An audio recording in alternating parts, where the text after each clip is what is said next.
Thank you. Hi, everyone. This is Luskin, the creative activist, and I have an amazing guest today. And she is a creative activist, Laurie Marshall. I've interviewed her in the past and just loved talking to her. She does this incredible work in schools with kids about how to end violence in the schools with a project called The Singing Tree. She's written books on education, and she does all this work about how we connect and collaborate, and that we become experts of our own emotions and feelings through creativity. Laurie has done so many amazing things, and now she's got a new project that she's going to share with us today. Hi, Laurie.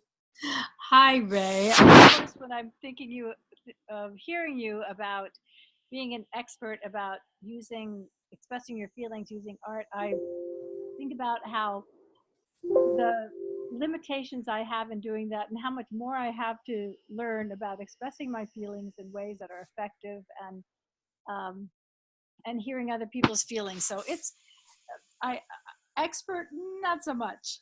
Working on it, dedicated. All right, you're mastering it. You're becoming a master. That's a very good way. Okay, we can do that. I understand that. There's always new layers of everything. Yeah. I've been working on a TED Talk about the power of scribbling for not only healing, but then for problem solving and doing all these other things. In the process, I learned how often I say, I don't know.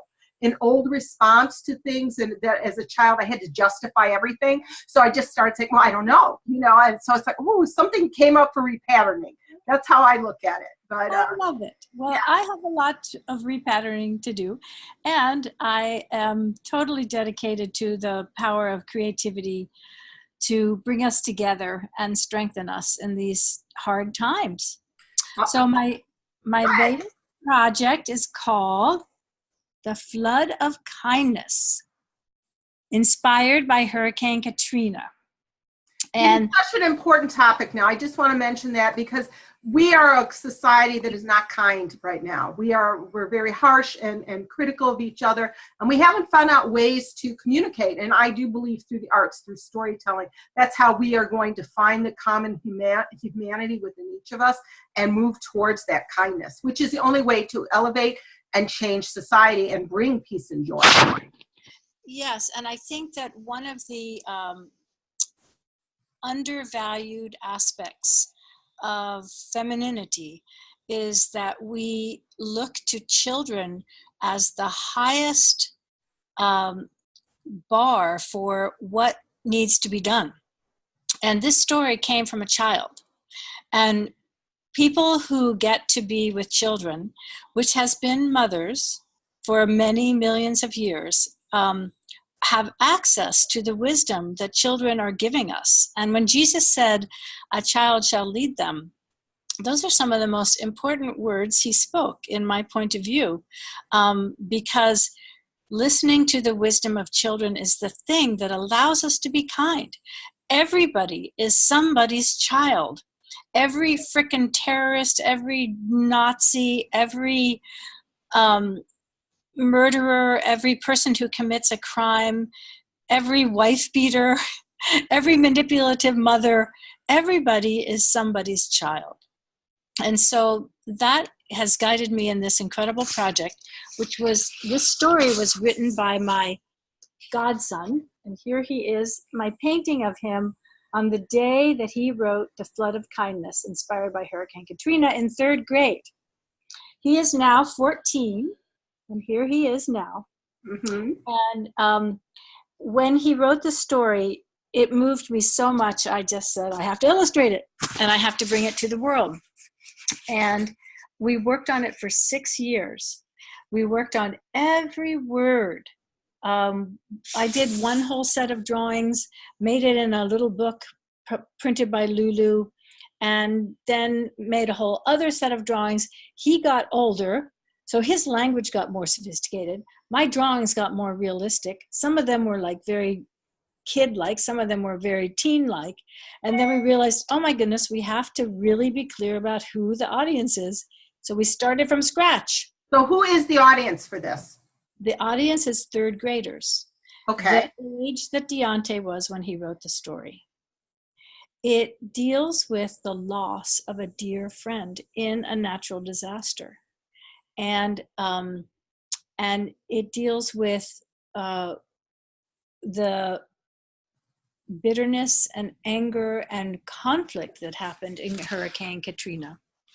And then transforming that through the power of grief and through nature's restorative powers to be kind in the face of devastation.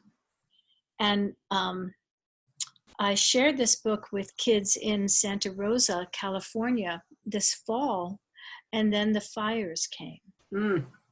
And they had this story and were very moved by it and made beautiful art in response to it. And then they needed the flood of kindness. And we have been trying to get it to Texas and Florida and Puerto Rico. Would love to get, I would love for every school to get a copy of this book. And especially to know that a kid responded to the story of Hurricane Katrina, because Deontay is in Indianapolis. Oh, okay. I wasn't sure when you were talking if he was in, New Orleans or not. So, no, but he put himself in it. And his mother had gone to school in Louisiana, and she told him about it. So it was just from his second-hand knowledge that he was able to make such a moving story. This weekend, so I helped to found a parent cooperative school in 1996 in rural Virginia called Hearthstone.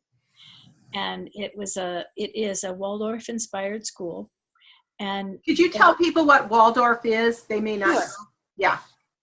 So Waldorf is a curriculum that's over 100 years old that was founded by Rudolf Steiner after World War I.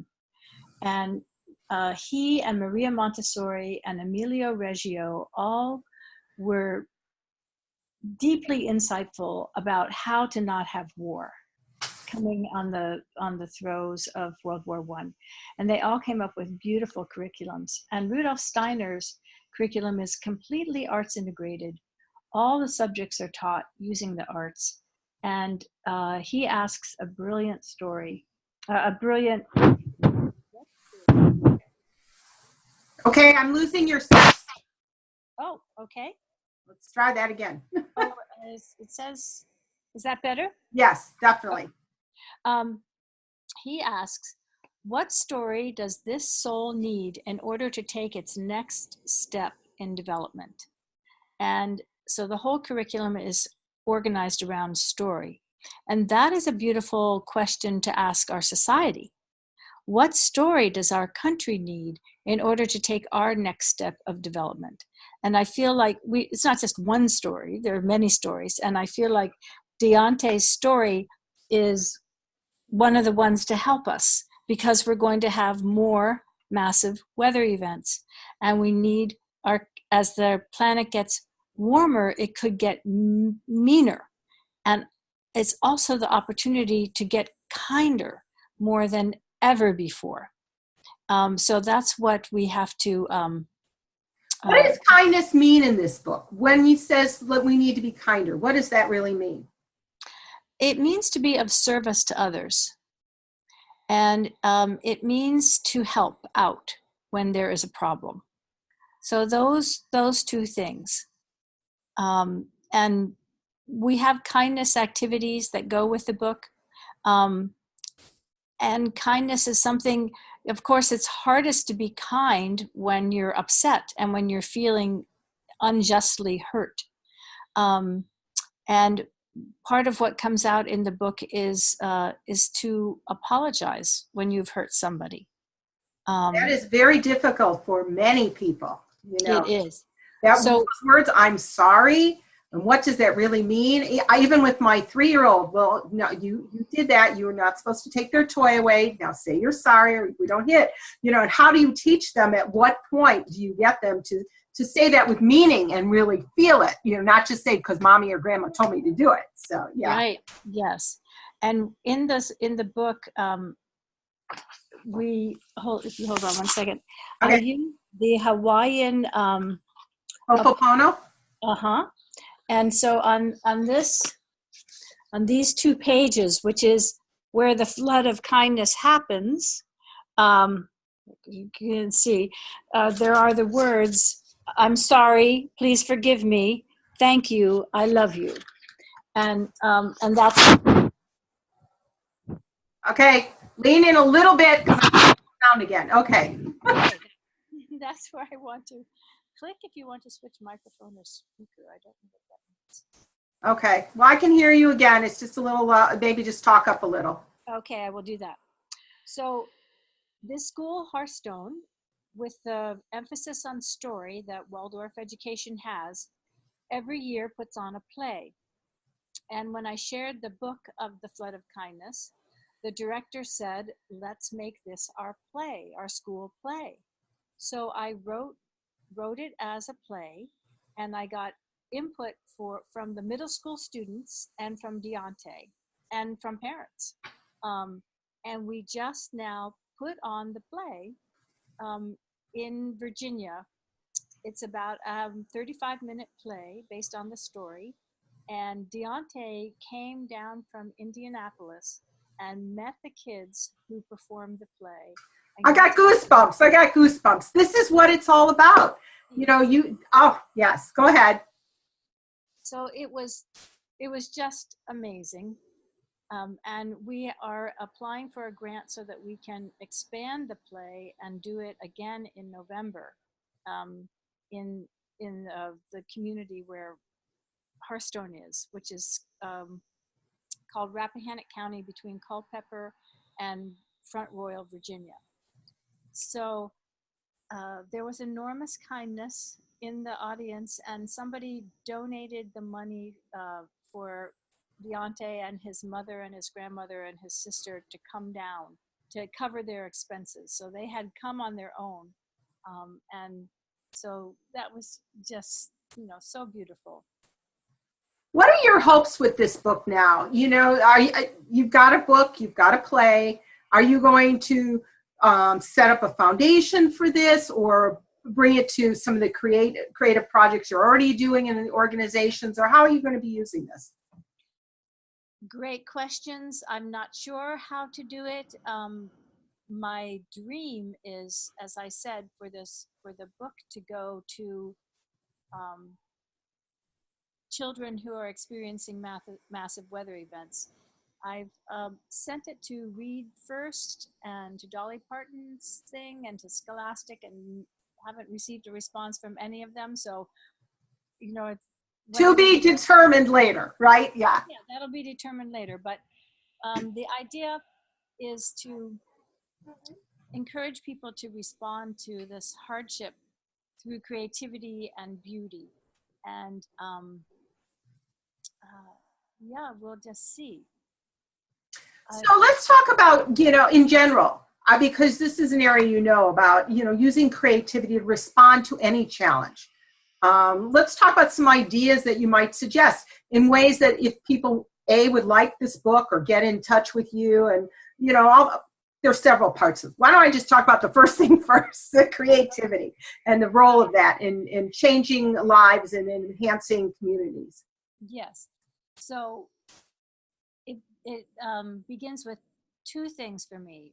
One is turning your experience into a story, because human beings are hardwired to learn from stories, and we love stories. And after seeing the play, 2 adults came up to me and said, I have a story in me. I have a book in me. And another kindergartner said, maybe I could write a book after seeing Deontay's book. So everybody has a story within them. They experience life with all of its messiness and its beauty and its hardship. So finding the story is one, and the other is seeking the beauty within the humans, within nature, within how we learn from hard stuff, how we learn from the hard stories. Right. That's where creativity comes involved. Right. And that's why I, wrote the book, The Creative Activist, while I've had my summit, because there are beautiful people like you who are sharing stories. They're sharing stories of personal overcoming or how they've used the arts to make a difference. And I think those are the keys to looking for common humanity in all of us. And instead of looking for the diversity, we're looking for the oneness. And if we can do that through the arts and recognize we are all, as you said, a child of someone, that we can hopefully change the conversations and reduce the anger and let us see the beauty in each other, not just in nature, but in each other. And we are all beautiful with those beautiful messages and stories. And that's why I love what I do as well, just because it's so important to share the stories. And that's what I love what you did here. You took this story, you've shared it in 2 formats now, not just in the book, with words and pictures, but now in a play that can be reproduced and used elsewhere as well. Exactly. So I think that's one of those keys. I know there was a woman here in Chicago who was doing play, and she developed it for high school kids, and her whole dream was to leave this legacy of plays that other people in communities don't have to rewrite them. They can use her plays to tell those stories where they need them, which is what you're really saying, that you want that kind of legacy where people can use this where they have natural disasters. There is one person I would connect you with, and he has got a global food bank where he has connections to a lot of people where disasters are. So he has this food and water, like in what you think of as World War II huts and kind of thing, and they're there. But I will connect you with him after this, because I think he knows a lot of people, and that might help you get the books to where they need to go. Thank you. Yeah, so I think that'd be really good. And if I could think of his name right off the bat, I would, but it's like, oh no, it's one of those for a moment. It'll come to me eventually. But yes. and I'm thinking I'll have to put on my thinking cap who else I could connect you with. But because he has hands on or feet on the ground in a lot of these places, because that's where his emphasis is, that I think that would really help you get it distributed to the groups you want. That would be great. And we have to find funding to get it printed as well. Right. And he's good with money. So and finding those people. So to fund it, because, so I would definitely, I'll connect you with him. But we have a website called thefloodofkindness.com. And on the website, it shares the story of how I met Deontay, which is 55 years ago. When I was 14, I went to a Quaker work camp in Richmond, Indiana. And Jackie Webster was the star softball player on that team. And my sister was working at this Quaker work camp, and there wasn't a place for me to stay. And Jackie asked her mom if I could come stay with them, and I was the first white person who ever stepped in her house. Wow. And I stayed for a week, and then I came the next summer and the next summer. And Jackie and I then went on a Quaker trip to the Soviet Union and Scandinavia in 1967.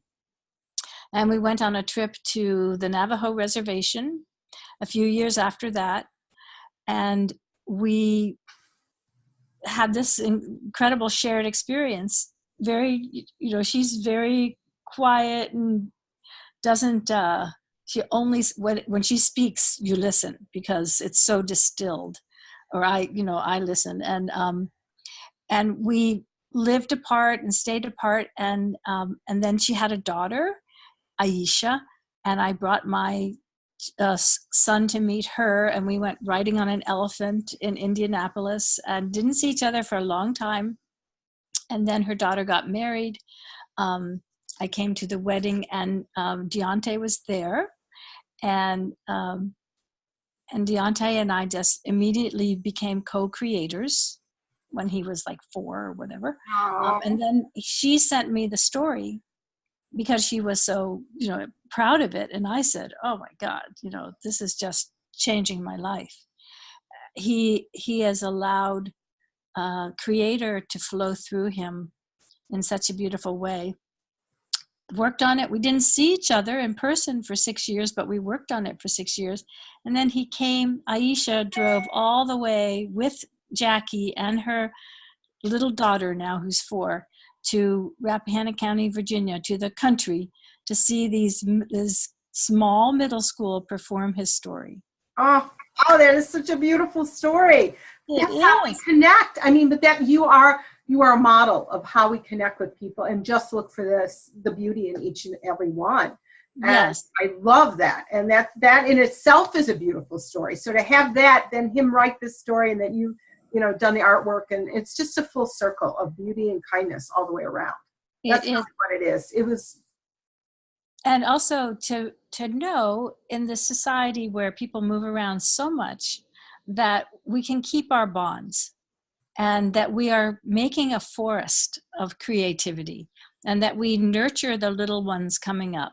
You know, the mother trees are connected all underneath, and right, the deep root system, yeah. And give nourishment. And I want to nourish the beautiful story and genius that's in children.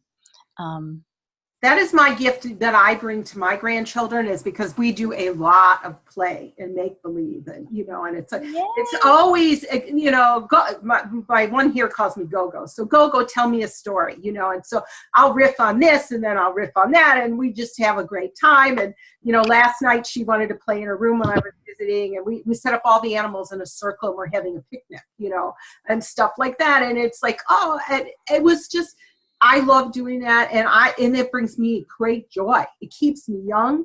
It keeps me engaged. I see life from a different perspective because I am looking through their eyes.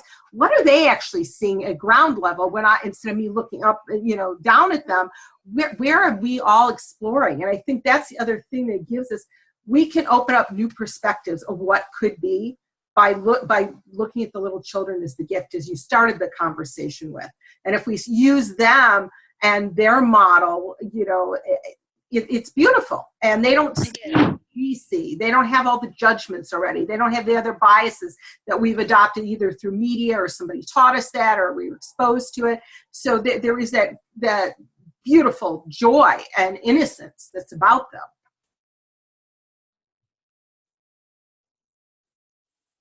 Okay, no sound again.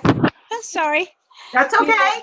We will only survive as a species if we look at our reality through the eyes of children. Oh, that's great. They're going to be here after we're gone. We're leaving them whatever we leave them, which right now is not very pretty. In fact, it's horrific.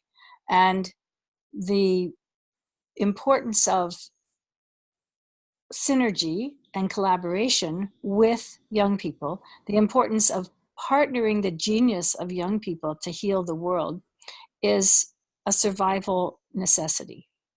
Mm-hmm. And we women have to make that loud and clear. You know, that's all I can say. It is, and we have to give them the tools. Yeah. We have to give them the permission to be who they are and to encourage their genius. We have to give them the tools. And unfortunately, so many school systems have said, creativity, don't need it, you know, instead of encouraging it and saying, this is the future and this is how we can become better people. Yes. So, you know, as you as an educator, I applaud you, because I know you're out there in the field every day suggesting and encouraging and empowering this. And we have to do that as parents and bystanders and, you know, and grandparents and just observers of life, that we be able to do that. And that's what's so key here. And I agree with you 100%. And we have to give them the tools, and we have to let them play in their imagination, because I think the imagination is where it happens, you know, and you get those downloads from spirit or source or whatever, as you were talking about, and they flow through us. But we need our imagination, and we're not, you know, we can't have people telling us stop daydreaming, you know, sit still, don't draw outside the lines. We need the opposite. We need those encouragements if we are going to be a problem-solving, inclusive, diverse society. Yes. And one of the things that was so important to me with this book is that having creative ADD and generating 100 ideas every day of new projects I can do to make it manifest, to see it through is part of modeling the tools. Right. Because we have the ideas, then how do we make it real? Right. And a book is not as real maybe as a piece of ear of corn. I have great respect for the physical world, the world of building houses and building food and, you know, making those things. And those are all great skills and very important. And we live on story and meaning. We are a meaning-making animal. And people would rather have a higher purpose than food. And the higher purpose that I want to give all the children and all the humans is that we have unique stories of strength and transformation to give each other to help us cope with our inevitable death and the inevitable loss of everyone we love and our bodies. And that's not an easy journey, and we need everyone's help. And what I do of creating synergy is the opposite of tyranny. And the people who think that they have to be tyrannical to win and to get what they need are missing out on that joy that you were just talking about. They're missing out on this incredible life force that is so generous and so fresh. And they damage people in the process, and it just breaks my heart.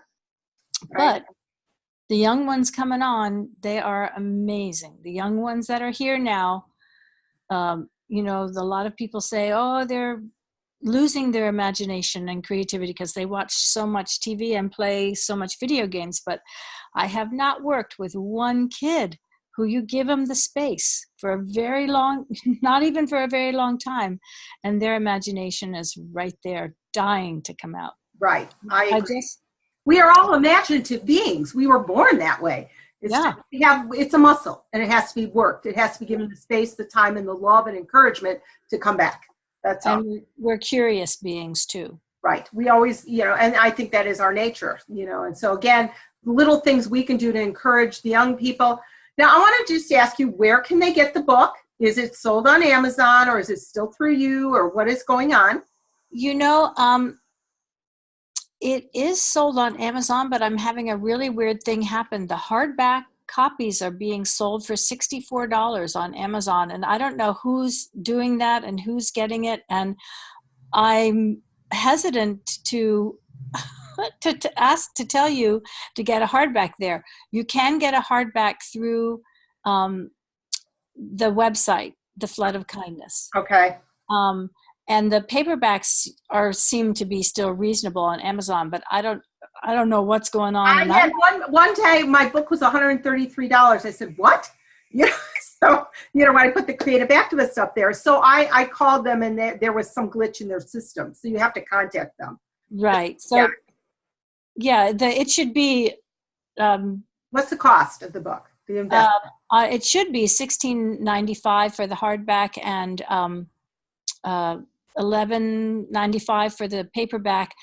On our website, it's $20 for the hardback, which covers the shipping. Okay. Yeah. So you shouldn't be paying any $62 for it. Right. Okay.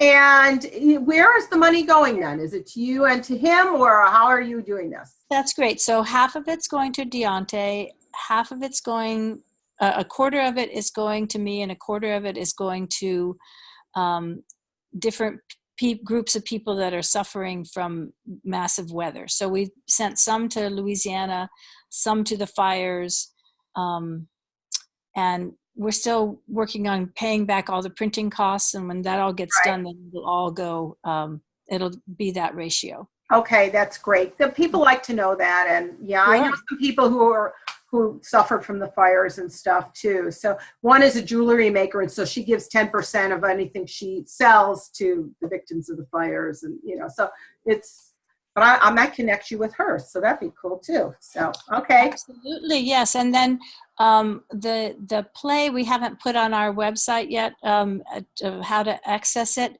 But my email is Laurie, Laurie, at beatingtheoddsnow.com. And if you're interested in the play, we can get you a copy of that. And it's a work in progress. So, yeah. And Beating the Odds Now is the book I wrote for teachers to help kids be empowered to use their spark, their gift, their joy, to cope with and transform the odds that we're up against, which are huge. Okay. Well, thank you, Laurie, for being with us today. I'm so glad we got to catch up again. Yes. And I always love to find out what you're doing. So thank you very much. Thank you, Ray. And I spread the word that you are connecting 1 million creative activists, and I send people to you. I was just in Marquette, Michigan, and I sent people to you. Fabulous. Thank you so much. Okay. And we will stay in touch. Bye. Bye-bye.